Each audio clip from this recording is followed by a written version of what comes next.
Them chat Nuffy. Yo, we run chat, the run we now. You don't know. That's what I'm saying. Right. So at the end of the day, that's sound system. That's what it's done for the world. When we used to go to discos, there were no bass inside the it's just tops and mid range. The music in England now, drum and bass, where do you think it come from? Reggae music, them man go a shaka dance and say, what? And they go home and they speed it up. But slow it down, goes back into dub. So reggae music, sound system has done so much.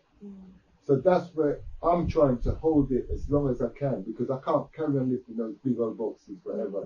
So I want to pass it on to my nephew, Tyrone, so they can carry it. So he's learning. It's not about the fame, it's not about the glory. It's about the message of the music. The dub dances. You go to the dub dances. The last dub dance I went to. It's hurt, right? Jesus, man.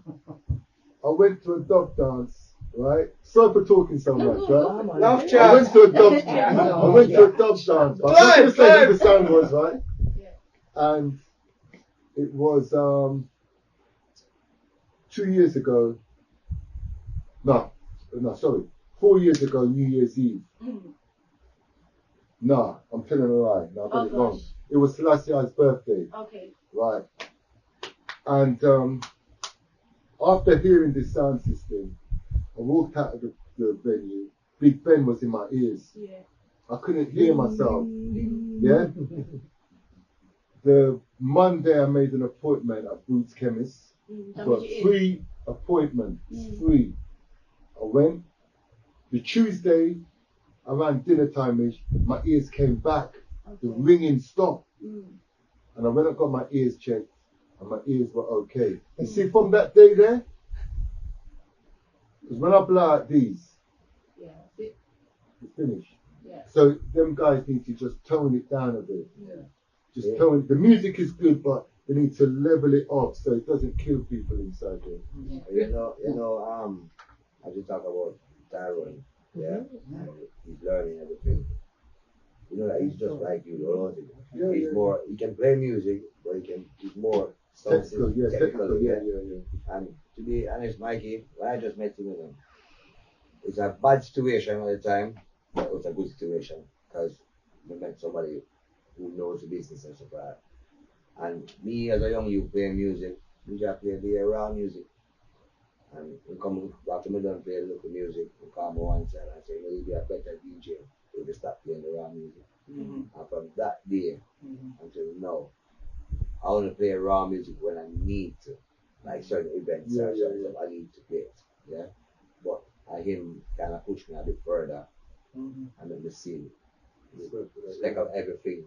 Sound system wise, him and Tyrone, me have my own sound system. Team nephew and my engineer. So can't go wrong. Best of everything. Tyrone play music, but him more or less so. So he leave the music playing to me. You understand? Big up to Gully Rock sound system, so I big them up to that. So let's talk about that, because sound system seems to be massive in Europe in the sense of dub, reggae, and so on. And I'm honest, when I go to the festivals abroad, I always think, gosh, I wish they could do this in Jamaica or any part of the Caribbean, Africa. Why can't we? Politicians. Tell me, gentlemen, why can't we? What are you talking about? Because I don't know much about, I only know about England. I know Europe, they're doing their thing out in Europe. But I think in England, what it is, it's possibly could be the lack of venues. You understand? Because we were like that once upon a time. 100%. Coventry, West Indian Club, Spawn Street. Big dances keep there all the time. Not now, used to be. That's what I'm saying. Not now. Spectrum, Highfields, Spectrum's, sorry. Yeah, I think that's closed down. And Highfields, I think it's the lack of venues in England. It's very hard to get venues. And some venues don't cater for sound system. No, they've got the things up in the ceiling to cut the sound. Sound limiters. Sound limiters in the building. So Europe is doing it. I think they've taken what we were doing back in the 70s and 80s, 90s, and they're doing it in Europe now. I don't know, I haven't really been to Europe to see what's going on, but what I've seen on videos and stuff, they seem to have got it set there because they've got a lot of outdoor events as well, which we have to get licenses and go through councils and go through headaches. They had a festival in Bedford Saturday, right? Sound system playing, right? Every 5 minutes, the man's coming with the thing saying to the guy, you need to turn down. You see, it's outside, brother. Yeah, you need to turn down that so you can see. Thinking, because they put a microphone by you, and they've got the laptop where they can, wherever they are, they can say, oh, he's playing a bit too loud. So we're limited in this country. We're limited big time in this country. Whereas Europe, they might not have those limitations. The reason, the reason why I asked is because there has been points and times where I have actually felt uncomfortable, to play the music I play. So I like the roots and dub music, which is about our history, our culture, and to see a crowd that you know is intoxicated, full of drugs, and they're worshipping the speakers, we call it, where they're on the speakers and they're doing all this. And in some respects, it doesn't seem to match what we're playing. And I wanted to know, do you guys ever feel that uncomfortability when the audience is so different to the music we play? Okay, I'll answer that one. I think, as far as reggae music is concerned, it's like what we played and went to dance, like Culture just said. Yeah. You went to a dance and you saw the caretaker there, Because back in the days, it was just fewer people that came to our kind of events. As time has gone on and the music split, different kinds of music, I think, and the emergence of online and YouTube and all these music platforms, people getting to see our history of our music, our Jamaican music brought here. I think Europe is more tending towards the roots and the dub style of music more than they are of the ragamuffin or the bashment style of it, because I think them countries, they understand roots and dub more than they understand dance and do they understand the bass? They understand the bass. They understand sometimes the bass is so high. Yeah, they love the bass, you know what I mean? But I remember going to Shaka songs when I was young, like Culture said, and then going to Tubby's sounds, and then playing Abashanti as well. And we would play certain parts, like when we were playing in London, it was a majority black crowd. There was white people, there were Asian people in there, but it was majority black crowd. Then we'd travel and we'd go to Leicester or Huddersfield or somewhere like that, and we'd go in there and the place was full of just white people. Yeah. But they love that sound, you know what I mean? Whereas our people would promoted dances all over the place, but our own people were going to other kind of dances. They were going to other reggae dances or dancer. They weren't coming to the roots, the dub dances anymore, which is a shame. Yeah. You know what I mean? Do you know why that is? I like you said, there's a change in the music. Okay. There's a change in the music. Separation. Yeah, separation, like you said, and people are choosing which kind of dance. Like you said, you used to hear everything in a one dance one time.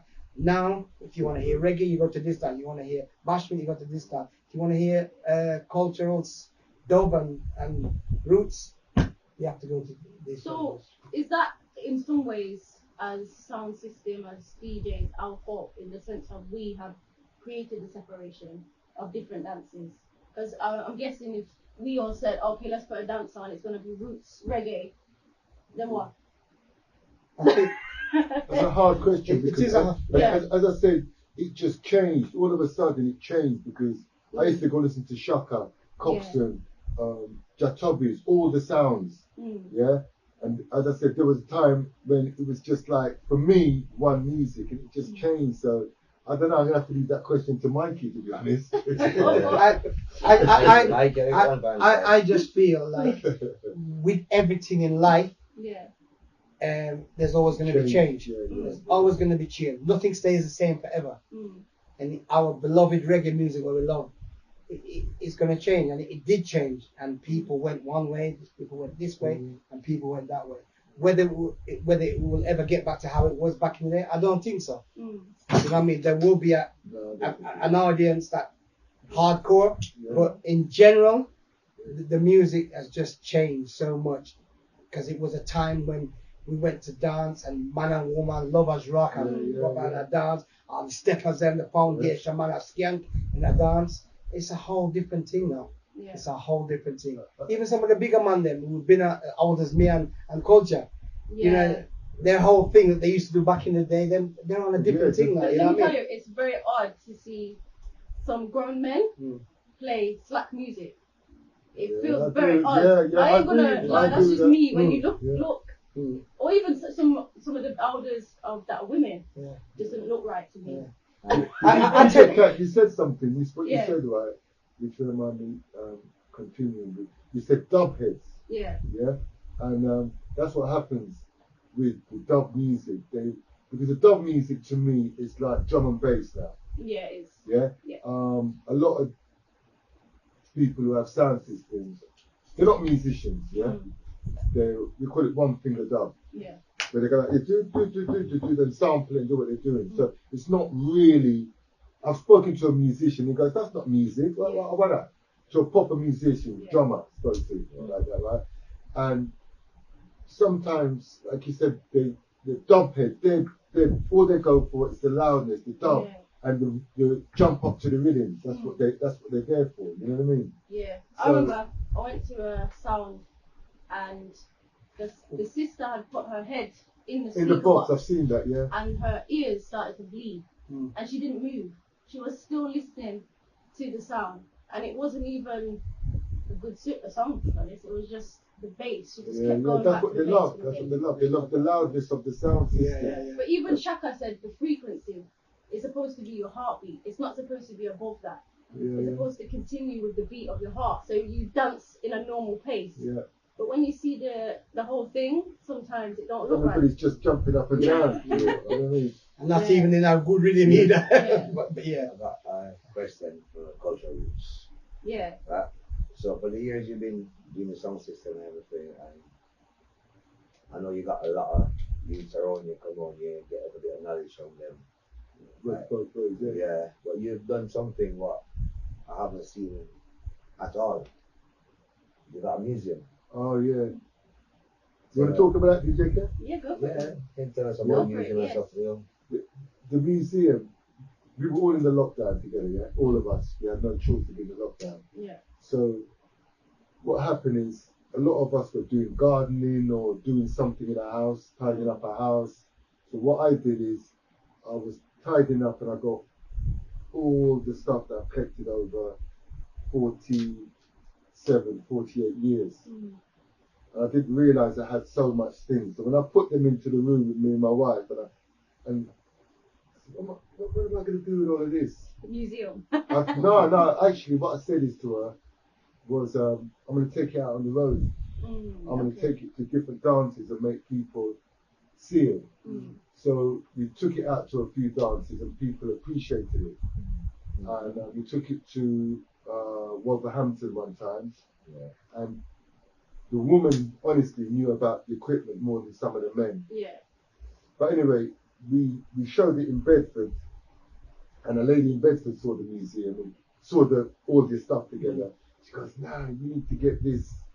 You need to make more people see. You need to put it into a museum." So she contacted our local museum. They came and saw it, and they commissioned it for 13 months. Oh wow.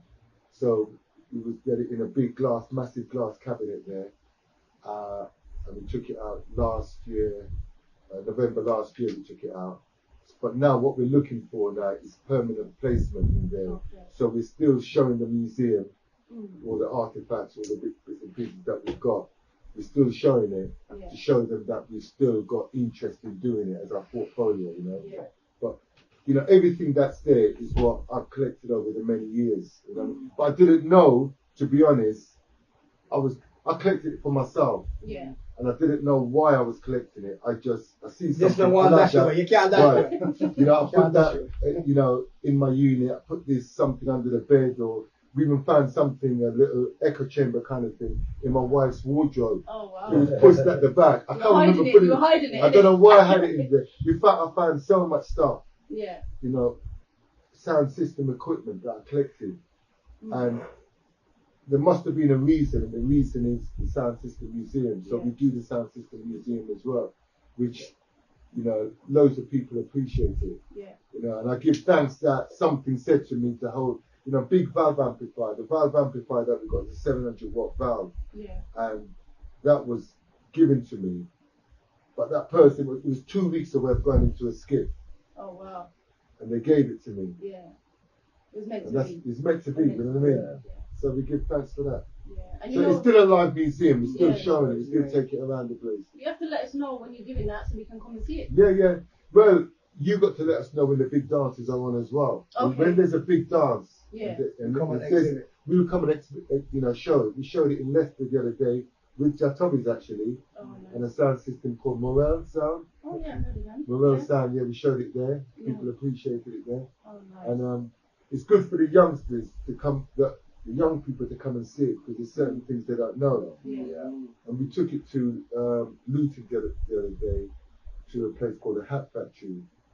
And there was this young boy he stood up there for ages, like a statue, just looking at Yeah. the reel to reel, and we had a big, massive ghetto blaster, and he was just looking at it like this. Yeah. So when I was talking to somebody, then I went up to him and I said, "Are you all right?" Because I always wanted to see these kind of things. Because I went college in Farnborough to learn sound system engineering. They didn't tell us about none of these kind of things here. He didn't know about the valves or nothing. So the young people don't know. It's the first time I've ever seen a garage turntable. Yeah. First time ever. Wow. For real. And you know, like what it says, 100%.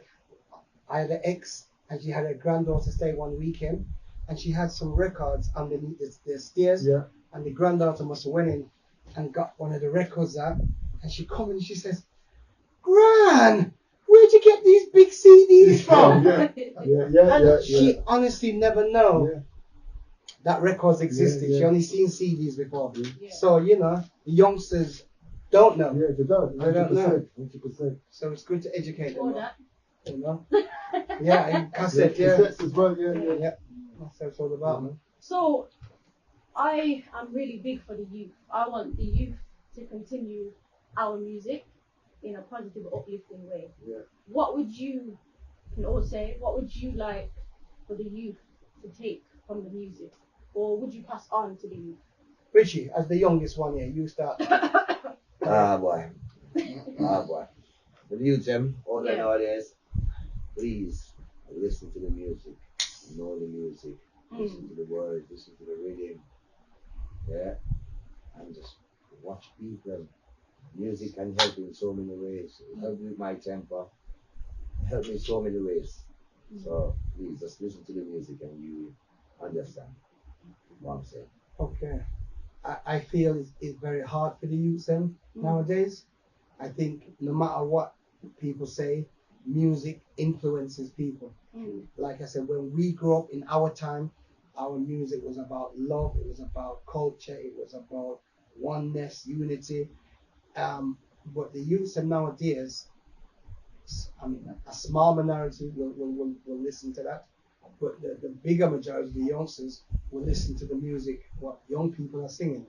And what some of the young people are singing now is not positive.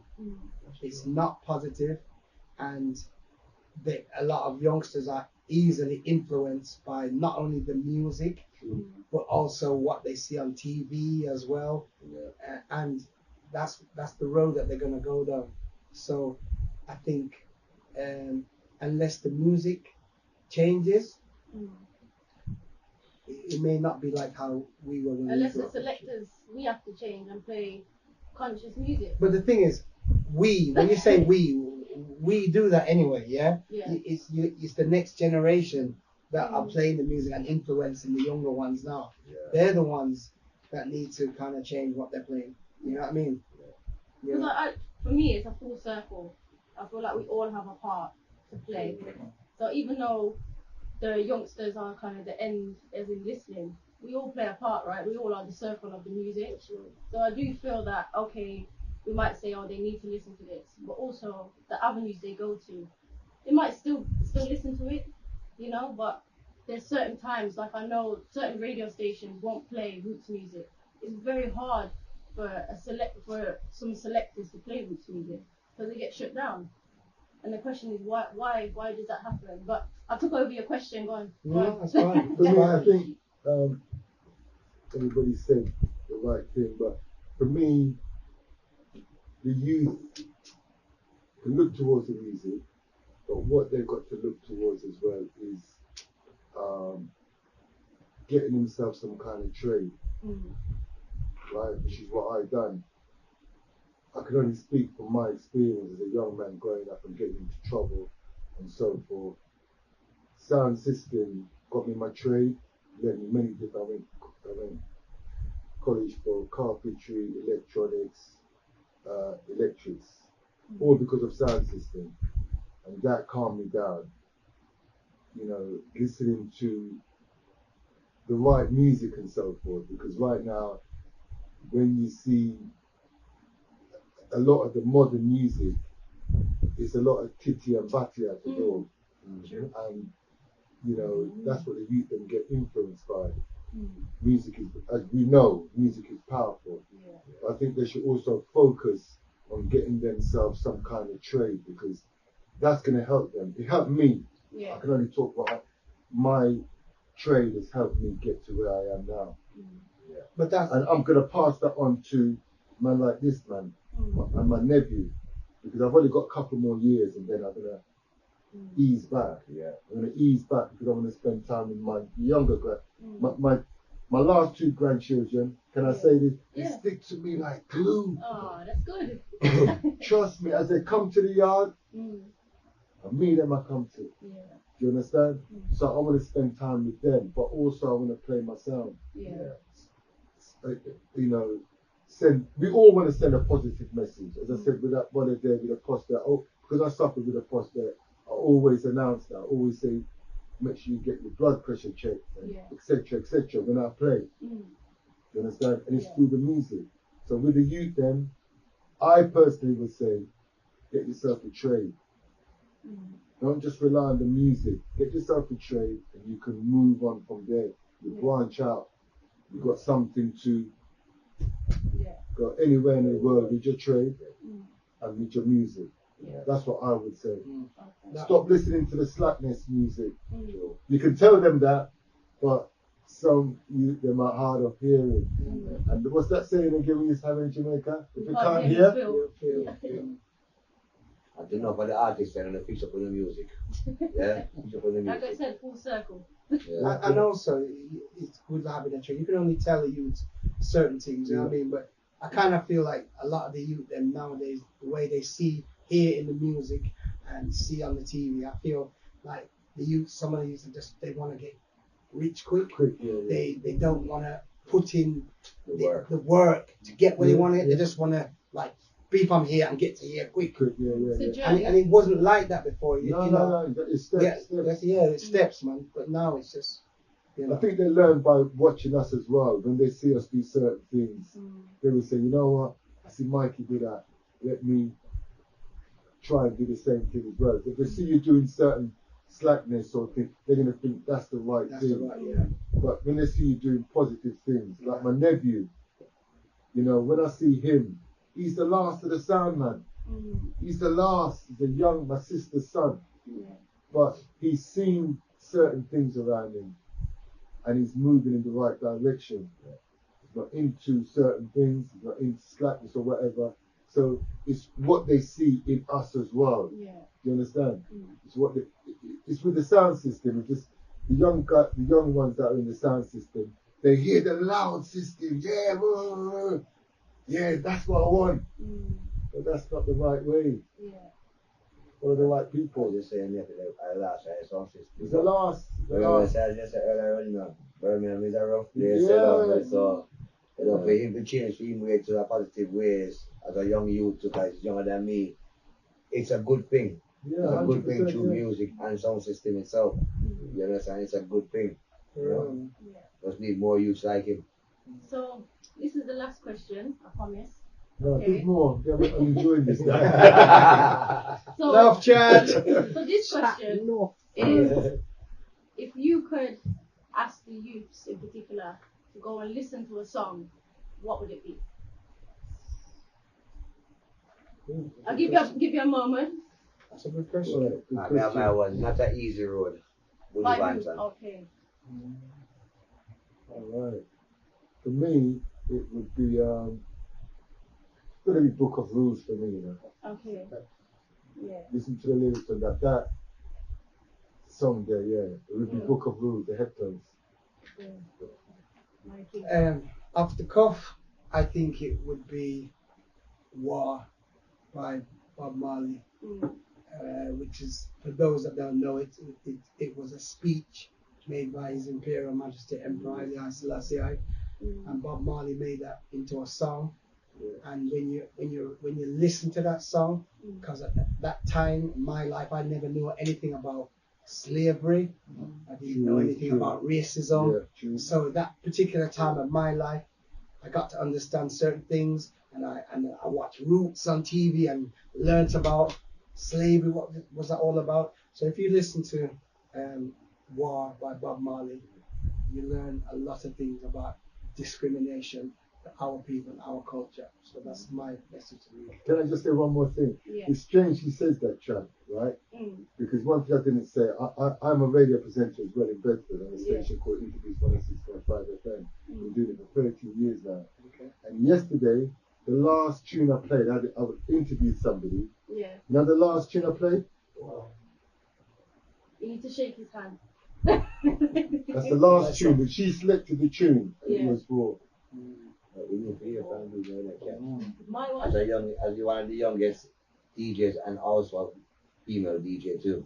So I would agree with all your selection, but mine would be Burning Spear, Yes We Suffer. And that song there, I'll be honest, when I first heard it, it made me cry, because that is like a song where it really speaks about suffering. And I feel like us as people, we have suffered, and we continue to suffer, and I don't feel like it's expressed how much we've achieved and what we've given to this world, not even this country, but this world tenfold. And that song there really does speak. Yeah. Okay. So Keep guys, going. We don't even start yet. Started. well, you know, I've got loads of questions. Was that practice?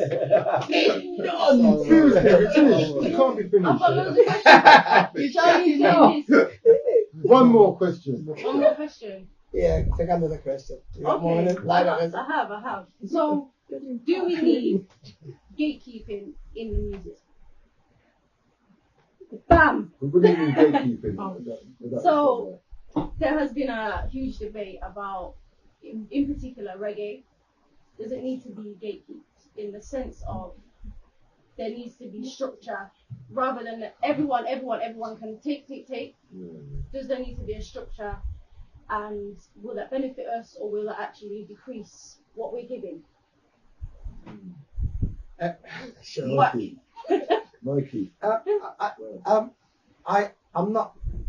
I'm going to be honest with you. Yeah. I'm not familiar with the term gatekeeping, what that actually means. Yeah. So what it means is, Yeah. for example, say if you were gonna put out a song, Yeah.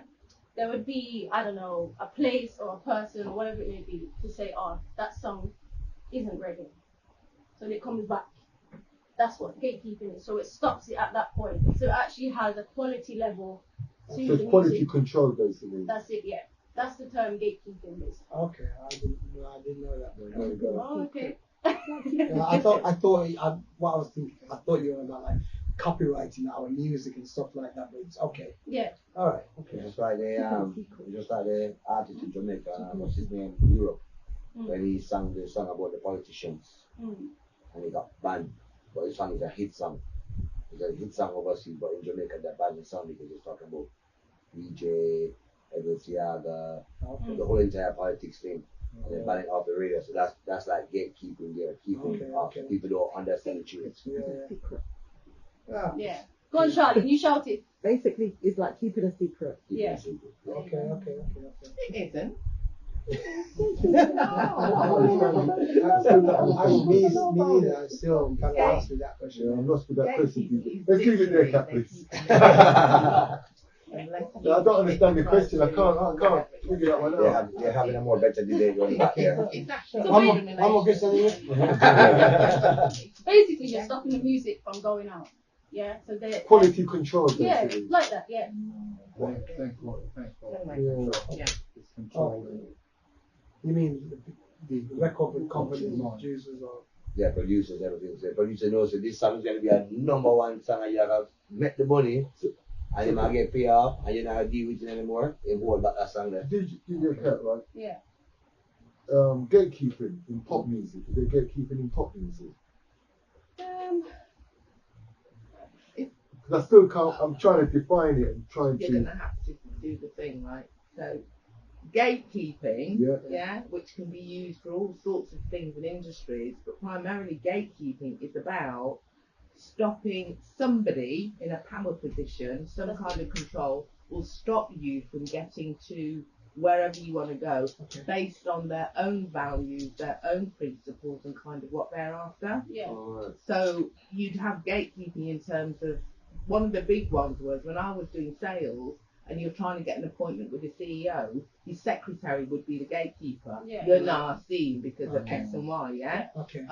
Interviews and stuff, the gatekeepers will keep out certain people because they sift the CVs. Yeah. So you wouldn't get any CVs. Equally with the music. Yeah. That's what I'm saying. That It's a bit like when Motown, they wouldn't play black music on the radio. Absolutely. And they were the gatekeepers. Right, So okay. They got the power position to make or break people. The Oxford Dictionary. Yeah. The activity of controlling and usually limiting general access to something. Yeah. Exactly. Right, okay. Yeah. Well, in terms of that, I mean, that's been happening for so many years Forever. with music, you know what I mean? Our music, you know what I mean? You know, so, you know, what can you do? Signing contract with these kind of people and stuff like that. I don't know. I just feel that, you know, you got to be careful what you put your name to nowadays and try and be independent, you know what I mean, if you can, you know. We just fine print. Not the fine one. We don't want. Yeah. I do many. That's a good question, Kat. I can't even answer that. I can't answer that one. As far as royalties are concerned, you know what I mean? I know that a lot of reggae artists are owed thousands of millions in royalties, their music being used all over the world and not getting anything from it. You know what I mean? You know, so, but yeah. Yeah. The reason I asked that is because you may remember Junior Biles. Yeah. And he ended up in a very bad way. On the Ended streets of up Jamaica. dying. Yeah. And there's been many, you know, but he comes to mind that people would know of in the reggae kind of world. And I always think, how can this happen to these artists that have given, again, so much? And I posed this question, I asked some guys at a reggae festival the other week, when we do our gigs and we perform and we do sound system and so on, should we put something aside for these foundation artists? Yeah, I think so. And I mean, what would that look like? Well, it would be good if the sound systems or the reggae artists all did some sort of concert or something like that together, not just like one person, but you know, everybody collective, and did something like that. You don't often hear of many things like that, one and two artists, but you know, as a whole, you don't hear that too often. So maybe we need to come together. Well, the thing is, I was on something many years ago, Indigo 02. We raised some money for Frankie Ford when he had his leg. That's right. And I tried to send the money across, but the promoter said, no, you've got to come to the O2 and give it to me on stage. Okay. Which is what I did. And the reason why he said that, because what you find is with that promoter, he's an honest promoter. I work with him. Yeah. And what happens is with our people is you know, this, as I said, he's an honest promoter. They think they said that he took some of the money from the fundraiser. So what you find is people want to do certain things, but it's going to be someone saying, "Why can't your teeth out the money?" And nothing don't go like that. Because after I went on stage and I raised, I don't know, a couple £100 it was we raised on our station, and I gave it across. And a little while later, I got a phone call from the promoter. His name's Orlando Gittins, and he said, when I went onto stage, somebody said that I said it was £2,000, but it was £200, and they were trying to say he teeth out the money and this and that. Now he's the one that booked the O2, which cost a lot of money. He's the one that got all the artists together, right? He put everything on, but yet he was still accused of something which he didn't do. Do you understand? So sometimes I think we can do them things, but we're enemies to our own selves sometimes. Well, that's for no reason. So I think we need some kind of corporation to help, some kind of structure to help these kind of people. Because there's another artist I saw the other day, he's owed X amount of royalties and he ain't got no money. Most of them artists are like that. You know, Alton Ellis as well. And all these singers that to us are idols to us growing up. And then you hear they ain't got no money. You're thinking, with all these songs, come on, where's the money gone? So I think us as a set of people, we should be getting together and say, we're going to set up some kind of trust fund or something for these people there. And I think we're to blame sometimes. We do too much talk. I call it veranda talking. You know, when you go back home and you sit on the veranda and everybody's just chatting and they drink a drink and they're chatting pure stupidness and nobody's not doing nothing. You know what I mean? So we need more action than the words. And in saying that, I'm a person of action. Want someone to do something, I'm going to do it. Trust me. I hear that. Because so I'm ready to book you when you're ready, huh? Okay. Yeah, I'm ready. Let's go. Let's go. So, as you know, we're coming to the last bit. And I feel like the podcast is called Chat Nuff. I feel like you have to big us up somehow in your way. So when you're ready, say it. Say what? Say what? Chat Nuff. Chat Nuff. Is that it? That's all you're going to say? Chat Nuff, and thank you for inviting me here. Wow, bless Respect, and I didn't know what to expect. Okay. Wasn't expecting me up with my version here. I expected you. I definitely didn't expect you, so we give thanks for that. It's a wonderful thing you're doing here. A bit more people should know about it. How do you actually get this out to the people? How can, because when I go back to Bedford, when I do my station, I'm going to say I was here today. How can people get to hear this broadcast? So let's go? Okay, so what we do is me and Charlie will sit down and we'll go through it and you know, put little disclaimers in here, there and everywhere. And then once it's up and ready, we're going to put it on YouTube. And then not most likely, we'll definitely send you the link. And then that's how we'll take it from there. So I give thanks to everybody, all the engineers in the background that people can't see. Respect. Thank you for inviting me. I feel blessed. I feel privileged. That's why I really went out my way today to come here. I went work, got up extra early for you guys as well. I went work extra early, went home, showered off, had something to eat. Right, showered off. Showered off. And I didn't know what, I've been interviewed before. And I don't really study what a podcast is. You know what I mean? So I really appreciate what you guys are doing and keep it up. The building's nice, you've got good amenities here and so forth, and we give thanks for that.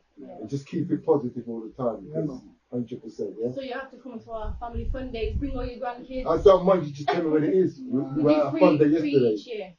Okay, then, that's cool. We will come down. You just give us the dates and we'll come down. But you have to let us know your session next, and we'll come and represent as well. Okay, I've got something coming up soon. Okay. So, no, it's not weekend, it's the 6th of September. We've got the Corn Exchange Bedford. Saturday.